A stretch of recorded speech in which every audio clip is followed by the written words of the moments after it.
going to start today with a strange, different situation out of Florida. And I say Florida because two teams in Florida are affected by it. By the end of the day on Friday, I would expect that Liam Coen will have been announced as the head coach of the Jacksonville Jaguars. On Thursday night, he accepted the job. I think if anybody had told you that was going to happen earlier in the week, they wouldn't have been surprised. He was clearly a front runner for the job coming out of the weekend.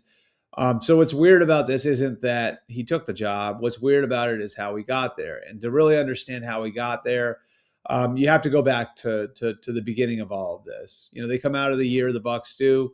They win their division. They're eliminated second week of January from the playoffs. And so now, you know, Liam Coen is free to go meet with other teams about their jobs. On January 15th, 2 Wednesdays ago, he has his first interview with the Jacksonville Jaguars. Ahead of that interview, the Buccaneers had asked Liam, what will it take to keep you here? What will it take to take you off the coaching market? Liam gives him a number that would make him the highest paid coordinator in NFL history. The general manager, Jason Light, takes that number to ownership, comes back, says, we don't want to negotiate, but we want to keep you, so we'll meet your number. If you're willing to do it, we'll meet your number on a 3-year deal. Then Coen goes and meets with ownership. After he and ownership meet, they come to an agreement that Coen and ownership encouraged him to do it. That Coen should take the first interview with the Jaguars to at least have the experience of having gone through it. He takes the interview with the Jaguars, goes through that. Jaguars really like him. A few days pass. You get to the weekend. And over the weekend, the Jaguars invite him back for a second interview. He's one of 3 guys to come back for a second interview. Those interviews are set up for Wednesday, Thursday, Friday. Coen on Wednesday in Jacksonville. Raiders defensive coordinator Patrick Graham in on Thursday, and then ex-Jets coach Robert Saleh in on Friday. So the Buccaneers would like to wrap their contract extension with Liam Coen up. Again, 3-year deal, make him the highest paid coordinator in NFL history. And they say they'd like to have it done on Monday. Coen asked for another day. That gets pushed to Tuesday. And then Tuesday gets pushed to Wednesday. Wednesday morning, Coen verbally accepts the deal. And then later in the day, the Jaguars fire their general manager, Trent Baalke, which adds a whole layer to all of this because a lot of coaches don't want to work with Baalke. It made the job less attractive. It made it tough for the Jaguars to pursue guys like Aaron Glenn, Ben Johnson, Mike Vrabel, guys that had options. So that materially changes the situation there. End of the day on Wednesday, the Coen talks with the Bucs and says, well, hey, do you want me to come in to do the contract now, or do you want me to come in tomorrow morning? Jason Light tells Coen, it's fine if you come in tomorrow morning. So they're set to do the deal on Thursday morning. Thursday morning, a few hours passed. The Buccaneers have not heard from Liam Coen. Just complete radio silence. At about 11 a.m., they do hear from his agent. His agent says that Liam's dealing with a personal matter.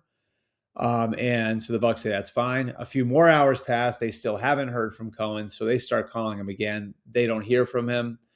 And then at about 5 o'clock, or in the 5 o'clock hour, Coen calls Todd Bowles, the Bucs head coach, and says he has to look into the Jacksonville opportunity and that he's going to get on a plane. Within an hour, the Buccaneers hear from someone in Jacksonville that Coen is already in the building, which causes some dispute over whether or not he was being fully truthful with them. And from there, the Buccaneers start digging through it and realize they're being left at the altar. At this point, Coen is in Jacksonville. Later in the night, he calls to tell them that he is accepting the Jaguars job. Now, why would the silence be so important? Well, number one, Cohen's acceptance of the 3-year deal was contingent in Tampa on him not taking the second interview in Jacksonville. So once he got on the plane to go to Jacksonville, that offer was coming off the table. So may not want to jeopardize that. And then number two, the Jaguars had instructed Cohen's camp to stay quiet on that. Well, why would they do that? There were still logistical hoops that the Jaguars had to jump through. And one of them was the Rooney Rule. Now, they'd already done one in-person interview with a diverse candidate. That was Robert Saleh, because his first interview was the only one in the first round that was in person. He's able to do it in person because he's not employed by a team right now. But they still needed one more interview to comply with the Rooney Rule.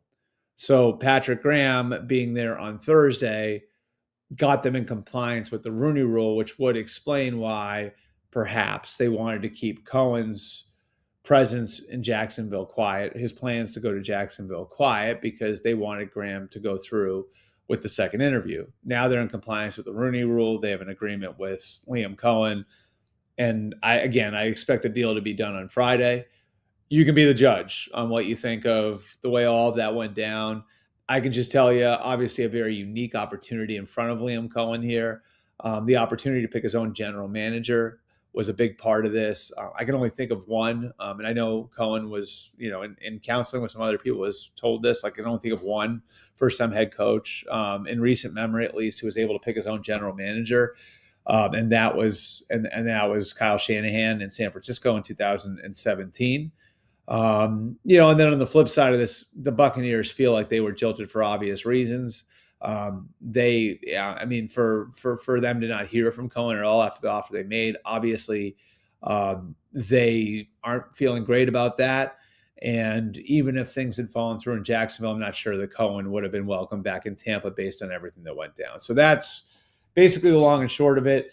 Coen is the next head coach of the Jacksonville Jaguars, and now the Buccaneers are, for the third time in as many years, looking for a new offensive coordinator. It's the second consecutive time they've had a first-year offensive coordinator leave to go pursue a head coaching opportunity somewhere else. Dave Canales going to the Panthers last year, now Liam Coen going to the Jaguars.